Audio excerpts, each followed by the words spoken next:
नमस्कार दोस्तों, मैं अभय कुमार। आप देख रहे हैं ठोक तंत्र। दोस्तों, आज फिर हम लेकर आ गए हैं आपका पसंदीदा कार्यक्रम Sunday comment box.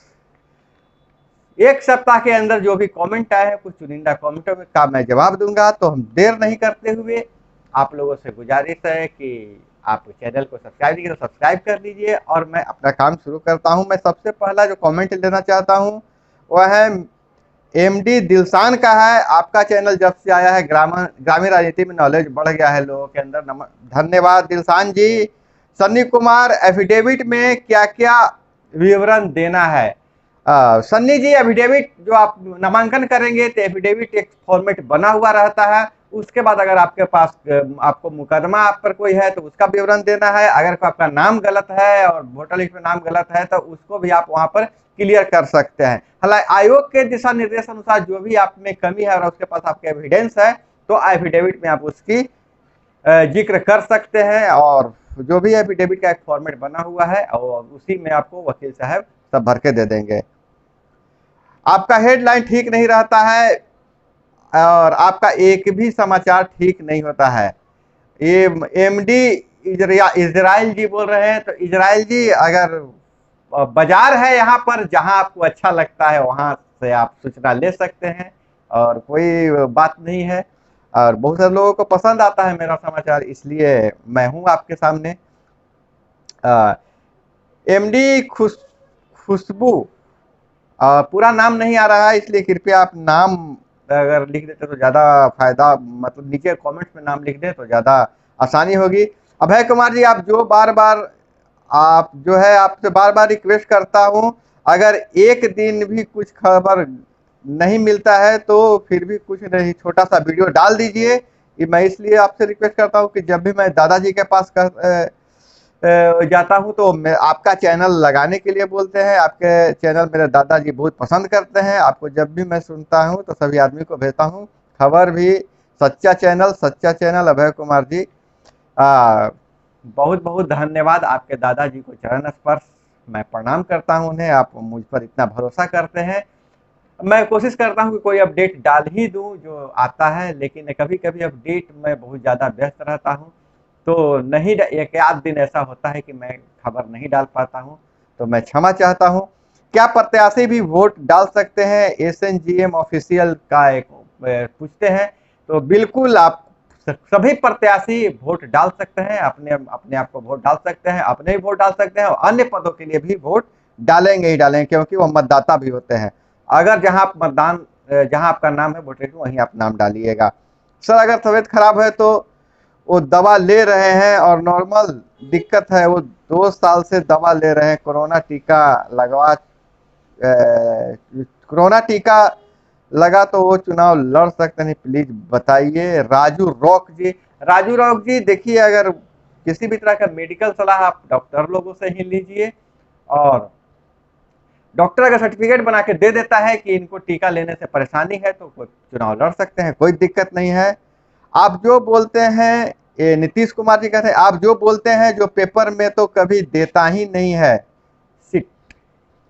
Nitish ji, ऐसा नहीं है कि मैं जो बोलूं तुरंत पेपर में आपको देखने के लिए मिल जाए, लेकिन जो खबरें मैं बहुत सारे दिया हूं जो कल के पेपर में है, जो 4 दिन पहले आपको बता दिया था। तो मेरा सूत्र अगर अखबार वाले से पहले दे देता है जानकारी तो मैं बता देता हूं। खैर, सबसे अंतिम खबर आपका रहता है, हम लोग जो आपसे पहले जानकारी मिल जाती है। देखिए, विरोधाभास का कुमार, पूरा नाम नहीं है, DULA आ रहा है। तो एक साहब कह रहे हैं कि आप जो बोलते हैं से अखबार में नहीं रहता है, और एक साहब का सवाल है कि जो आप बोलते हैं वो अखबार में पहले नहीं आ जाता है। खैर, कोई बात नहीं है, जब जहां मौका मिले आपको सूचना मिलनी चाहिए। रवि शर्मा जी, सर मेरा आधार कार्ड में नाम रवि रंजन है और राशन कार्ड में रवि रंजन, क्या होगा? कोई बात नहीं है। आपका वोटर लिस्ट में जो नाम है गलत भी है या सही भी, आप एक एफिडेविट बना दीजिएगा। अगर एकेडमिक प्रमाण पत्र है उससे, उस हिसाब से आपको नामांकन कर सकते हैं और आधार में नाम सुधर भी सकता है। स्टूडेंट प्रस्तावक बन सकता है कि नहीं? सरताज आलम जी पूछ रहे हैं। बिल्कुल, अगर स्टूडेंट का नाम वोटर लिस्ट में है और उसकी उम्र 18 साल से ऊपर है तो वह प्रस्तावक बन सकता है। कास्ट अजीत शर्मा जी पूछते हैं कास्ट सर्टिफिकेट मैके ब्लॉक से ऑफलाइन बनवाना पड़ेगा कि ऑनलाइन साइबर से बनवाना पड़ेगा, आप बताइए नॉमिनेशन के लिए। आप किसी भी तरह से कास्ट सर्टिफिकेट बनवा लीजिए, अगर आपको जरूरत है ऑफलाइन या ऑनलाइन, वह काम करेगा ही करेगा, उसमें कोई दिक्कत नहीं है कि ऑफलाइन बनाते हैं कि ऑनलाइन बनाते हैं। अगर महिला है और आरक्षित सीट चुनाव लड़ना चाहती है तो वह मैके से ही बनाएगी। अगर राकेश रोशन जी पूछते हैं अगर पति सरकारी नौकरी में है तो क्या पत्नी चुनाव लड़ सकती है? बिल्कुल चुनाव लड़ सकती है, कोई नहीं रोक सकता है। आपने मनीष कुमार जी कहते हैं आपने एक गलत बात बताया है, अगर ईबीसी महिला है तो वह लड़ सकती है इलेक्शन जहां ईबीसी का सीट है, लेकिन आपने बोला कि नहीं लड़ सकती है। मनीष जी आप फिर से देख लीजिए पंचायती राज अधिनियम 2006 का जो नया नोटिफिकेशन आया है, अगर ईबीसी पुरुष है तो पुरुष ही चुनाव लड़ेगा, महिला नहीं लड़ेगी। इसी तरह महिला सीट पर महिला ही चुनाव लड़ेगी, पुरुष नहीं लड़ेगा। जनरल सीट पर महिला पुरुष दोनों चुनाव लड़ सकते हैं, इसमें कोई कंफ्यूजन नहीं पालिए। रणविजय कुमार जी पूछते हैं आपसे सवाल करता हूं, पहला मशीन मुखिया का रहेगा या बताइए इसका पारी का नाम बताइए। इनका कहने का मतलब है क्रम क्या रहेगा ईवीएम का। तो रणविजय जी अभी मास्टर ट्रेनिंग चल रही है, मास्टर ट्रेनिंग में सिर्फ अभी थ्योरिकल बताया जा रहा है, प्रैक्टिकल बताएगा। जैसे ही बताया जाएगा मैं मास्टर ट्रेनरों से संपर्क करके आपको इसकी जानकारी दे दूंगा कि ईवीएम का क्रम क्या होगा, कलर कौन सा होगा। और Surendra Kumar ji please tell me about the documents required for the post of mukhiya and place from where we can get it. Documents मुखिया के चुनाव में क्या क्या लगेगा ये पूछना चाहते हैं, तो पूरी डॉक्यूमेंट्स के बारे में एक पहले से जानकारी दी गई है। उसमें एक नया चीज सिर्फ जोड़ा गया है, कोई कोरोना सर्टिफिकेट, कोरोना वैक्सीन का वैक्सीनेशन का सर्टिफिकेट। जैसे ही मुहर साइन लग के कोई अध्यादेश आ जाता है, कोई नियम आ जाता है, ऐसे बहुत सारे बाजार में तैर रहे हैं, लेकिन उसकी बात नहीं है। चुनाव आयोग का मुहर लगा हुआ मेरे पास जैसे ही पेपर आ जाएगा मैं इस पर एक वीडियो बना दूंगा कि कौन कौन से पेपर लगेंगे। बुलबुल राजी पूछते हैं एनजीओ वर्कर केयर इंडिया में काम करने वाले पंचायत चुनाव लड़ सकते हैं कि नहीं लड़ सकते हैं? बिल्कुल लड़ सकते हैं। केयर इंडिया एक स्वयंसेवी संस्थान है और उसमें काम करने वाले चुनाव लड़ सकते हैं। सर जी चुनाव लड़ने के लिए कैरेक्टर सर्टिफिकेट लगेगा, कृपया वीडियो इस पे बनाइए। सर संदीप सिंह जी का सवाल है कैरेक्टर सर्टिफिकेट की बाध्यता खत्म कर दी गई है पिछले बार, इस बार नया नोटिफिकेशन में क्या है मुझे नहीं पता है।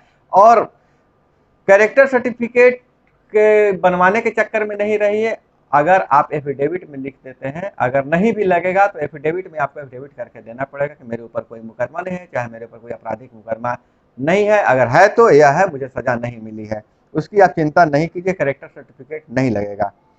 बायोमेट्रिक व्यवस्था के लिए जिसमें क्राफ्ट कंट्रोल होगा, इसके लिए राज्य सरकार को ठोक को बधाई देता हूं। उदय कुमार जी देखिए बायोमेट्रिक व्यवस्था की बात चल रही है, अभी सम्राट चौधरी जी ने बताया था कि बायोमेट्रिक हम करेंगे व्यवस्था, जिसके कारण मतदाताओं की पहचान हो जाएगी कि उनका अंगूठा लगवा के हम उनकी अटेंडेंस बन जाएगी।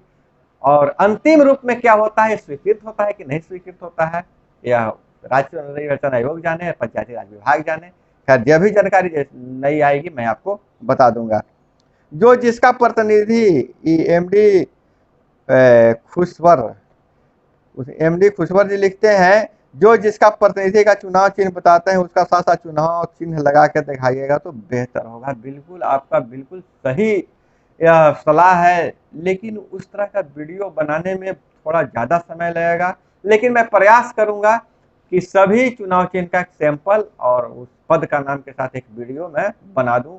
मैं टेक्नीशियन से बात करूंगा, मुझसे संभव नहीं है यार, खैर लेकिन मैं प्रयास करूंगा। अनिल कुमार जी पूछते हैं बताया जाए कि पंचायत समिति का पहला चिन्ह कौन होगा, क्या गैस एजेंसी और गैस एजेंसी ऑनर बात बन सकते हैं? अनिल कुमार जी पंचायत समिति का जो उम्मीदवार चुनाव चिन्ह का जो क्रम है अभी तक नहीं क्लियर हुआ है, जैसे ही क्रम की बात आ जाएगी मैं बता दूंगा कि किस क्रम में कौन सा चुनाव चिन्ह रहेगा, वो अल्फाबेटिकल अलॉट होगा आपको। और गैस एजेंसी वाले बिल्कुल चुनाव लड़ सकते हैं क्योंकि वह व्यवसाय है, इसमें कोई दिक्कत या परेशानी की बात नहीं है, अगर गैस एजेंसी के मालिक है तो चुनाव लड़ सकते हैं।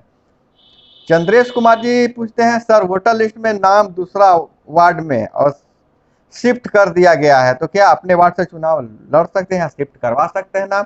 आपका पंचायत में कहीं भी वोटर लिस्ट में नाम है, आप किसी भी वार्ड से चुनाव लड़ सकते हैं। और रही तक बात कि अपने वार्ड में नाम शिफ्ट करवाने की बात, तो अभी तिथियां नहीं है, मैं गया था लेकिन अभी यह काम नहीं हो रहा है। जब यह काम हो रहा होगा तो मैं आपको सूचना दे दूंगा, एक अलग से वीडियो बना दूंगा कि वोटर लिस्ट नाम जुड़ रहा है कि नहीं जुड़ रहा है, सुधार हो रहा है कि नहीं हो रहा है। जो अगला साल चुनाव लड़ा है बट अपना खर्च का विवरण नहीं दिया है, इसका क्लियर कीजिएगा। धनंजय जी, अभी तक जो भी नोटिफिकेशन आए हैं, जो भी समाचार निकल के आए हैं, उसमें यही कहा गया है कि जो खर्च का विवरण नहीं दिए हैं वह चुनाव नहीं लड़ पाएंगे। जो लेकिन अभी तक ये अंतिम मुहर नहीं लगी है कि वह चुनाव लड़ेंगे कि नहीं लड़ेंगे। अगर मुझे तो लगता है कि ब्लॉक में अभी तक पूरा रिकॉर्ड ही नहीं हुआ होगा। रिकॉर्ड अगर जमा भी हुआ होगा तो अच्छा से रख रखाव नहीं हुआ होगा। इस पर ज्यादा ध्यान देने की जरूरत नहीं है। अगर चुनाव लड़ना चाहते हैं तो तैयारी कीजिए, एफिडेविट पे सब जिक्र कर दीजिएगा।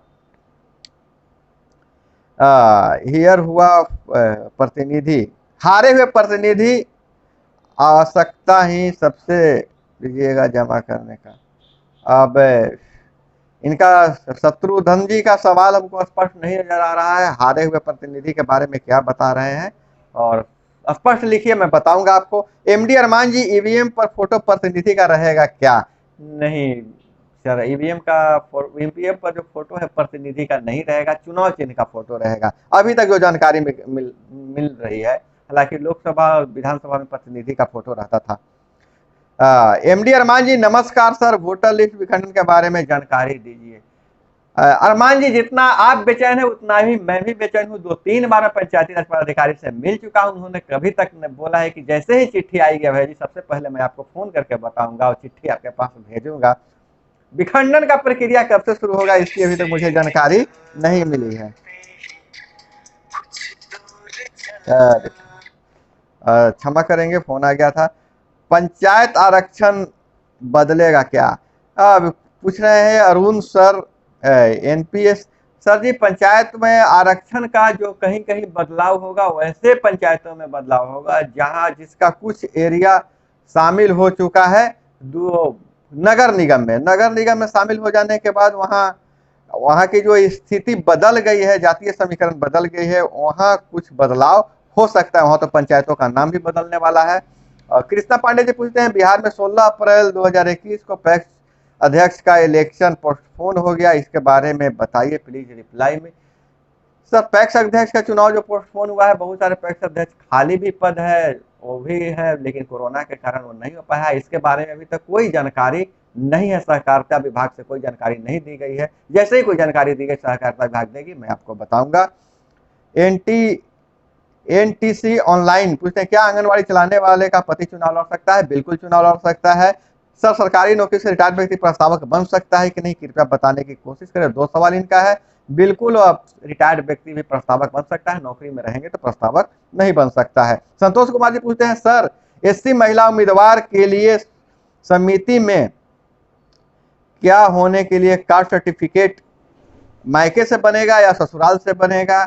देखिए, अगर महिला उम्मीदवार के लिए अगर आरक्षित है एससी के लिए, तो कास्ट सर्टिफिकेट आपको उसके मायके से ही बनवाना पड़ेगा।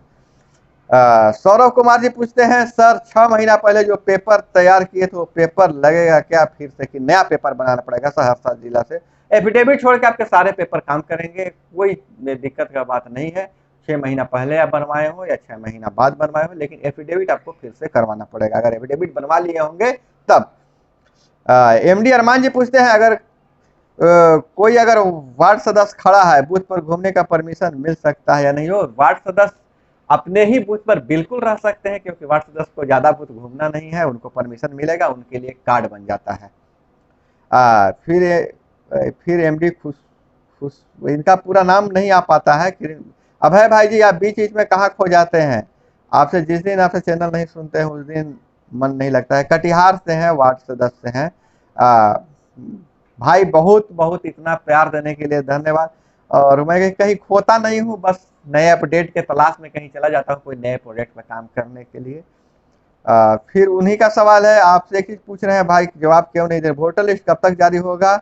सिर्फ मुझे आप ही का चैनल पे भरोसा है, आप झूठ भी बोल दीजिएगा तो चलेगा। भाई मैं झूठ नहीं बोलूंगा। देखिए वोटर लिस्ट का प्रकाशन तो होगा ही। आप मैं सभी जो व्यूअर्स हैं उनको बता देना चाहता हूँ, पहली जो अधिसूचना रद्द हुई है और जो नई अधिसूचना जब जारी होगी तो जितनी प्रक्रिया थी सब होगी। वोटर लिस्ट का प्रकाशन, वोटर लिस्ट में सुधार, विखंडन, सब प्रक्रिया होगी। भले ही पहले वाले को ही अपना लिया जाए, लेकिन 2 दिन ही क्यों समय मिले, आपको आपत्ति का समय मिलेगा। दीप नारायण जी पूछते हैं, सर न्यूज एंकर अच्छे से हैं आप, बट बीच बीच में चिल्लाइए मत। दीप नारायण जी आप बिल्कुल सही कह रहे हैं, बीच में मैं चिल्लाता हूं क्योंकि आपको अभी सुन रहे होंगे तो बाहर से गाड़ियों की आवाज आ रही होगी। एक्चुअली मेरे ऑफिस में कुछ पहले चोरी हो गई थी, तो ऑफिस में इस तरह का प्रॉब्लम नहीं होता था। वहां से मैं एक ही लय में बोल पाता था क्योंकि बाहर से आवाज नहीं आती थी। जहां मेरा घर है वहां पर एक मंदिर भी है जहां ढोलक बाजा भी बजते रहता है और कभी कभी गाड़ियां भी गुजरती है, ट्रैक्टर, टेम्पू, जीप गुजरती है। तो उस समय मैं चिल्ला के बोलता हूँ ताकि आपको आवाज सुनाई दे। फिर भी लोगों का शिकायत रहता है आवाज क्लियर नहीं है। खैर दीप नारायण जी, मेरी पत्नी भी इस बात के लिए बोलती है कि आप चिल्लाते क्यों हैं। तो ये थे कुछ जो आपके सवाल लिए गए थे। और मैं धन्यवाद देना चाहूंगा मुन्ना ठाकुर बक्सर से, जो उनको मैं धन्यवाद दूंगा। और जय हिंद नवल जी का जय हिंद भाई आपको। रंजीत कुमार विश्वास जी आपको बहुत बहुत धन्यवाद। वोटर लिस्ट का प्रकाशन कब होगा, इनका सवाल है। सवाल आपको मैं बता रहा हूँ कि प्रकाशन जैसे अधिसूचना जारी होगी फिर से प्रकाशन हो जाएगा। बाबर अली जी मेरे बहुत अच्छे व्यूवर हैं, बहुत हौसला अफजाते हैं, आपको बहुत बहुत धन्यवाद बाबर अली जी। उदय कुमार जी को बहुत बहुत धन्यवाद। और बेरोजगार नाम से एक आईडी है, उनसे पूछा गया कि वैक्सीन जरूरी है, तो जी बिल्कुल, अभी तक जो सूचना मिल रही है वैक्सीन ही है। आपको गेट सर्टिफिकेट है, मतलब गेट है, गेट पास है आपके लिए चुनाव लड़ने के लिए, इसलिए वैक्सीन जरूर लीजिए। डॉक्टर समीन जी बहुत बहुत धन्यवाद। अब अब्दुल बाहिर जी को बहुत धन्यवाद। शशि कुमार जी को भी बहुत धन्यवाद। अब मुरलीधर सिन्हा जी आपका तो मैं क्या कहूँ, बहुत शुक्रगुजार हूँ आपका, आप हमेशा कमेंट करते हैं। मासूक अंसारी जी दरभंगा के हैं, उन आपको भी बहुत बहुत धन्यवाद। और सूर्य नारायण जी आपका तो मैं सवाल भी ले चुका हूँ, आपको भी बहुत बहुत धन्यवाद। और अब पप्पू कुमार जी बालाडिया, आपका भी बहुत बहुत धन्यवाद पप्पू जी। और दोस्तों एक मैं और बात बता देना चाहता हूँ कि आज मैंने 2 अपने व्यूवर्स से मैं बात किया, एक राजकुमार जी से, एक व्यूवर का फोन नहीं लगा, और एक जितेंद्र जी से। और दोनों की समस्या मैं सुना और उन्हें कुछ सलाह दिया हूँ। और दोनों अगर मेरे व्यूवर्स अगर आप इस वीडियो को देख रहे होंगे तो आपका बहुत बहुत धन्यवाद। आपको मुझसे बात करने का एक्सपीरियंस कैसा रहा आप जरूर लिखिएगा। और दोस्तों आपको भी कोई और सवाल है तो कमेंट में जरूर कीजिएगा। और दोस्तों हम विदा लेते हैं, फिर इस एपिसोड में हम अगले रविवार को बनाएंगे, अगले रविवार को मिलेंगे। आपके कमेंट पूरे 7 दिनों का कमेंट मैं लेता हूँ और मैं समझता हूँ कि आपकी कुछ समस्या समाधान हो गई होगी। तो दोस्तों चैनल पे नए हैं तो चैनल को सब्सक्राइब कर लीजिएगा, वीडियो पसंद आए तो लाइक कीजिएगा। विदा लेते हैं, मिलते हैं अगले रविवार को। तब तक के लिए जय हिंद, वंदे मातरम।